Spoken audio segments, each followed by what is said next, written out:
ఇప్పుడు పుడుతున్న పిల్లలు మనకంటే సగటున 10 నుండి 20 ఏళ్లు ఎక్కువే బతుకుతారు. వాళ్ళ పిల్లలు వాళ్ళకంటే మరో 10-20 ఏళ్లు ఎక్కువ బతుకుతారు. 100 ఏళ్లు దాటడం అనేది చాలా మామూలు విషయం అయిపోతుంది. 200 కూడా పెద్ద విశేషమేమీ కాదు. ఎందుకంటే మరణం అంటే ఏంటి? మెషీన్లో వచ్చే లోపమే మరణం.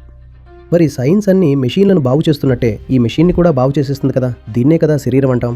సైన్స్ అయితే అసలు చావు అనేది లేకుండా కూడా చేయగలదు. మరి అప్పుడు పునర్జన్మ ఏమవుతుంది? అప్పుడు జీవాత్మలన్నీ ఈ శరీరంలోనే బందీ అయిపోతాయి. అయ్యయ్యో, మరి పుట్టడం కోసం వెయిట్ చేస్తున్న ఆ ఆత్మల పరిస్థితి ఏంటి?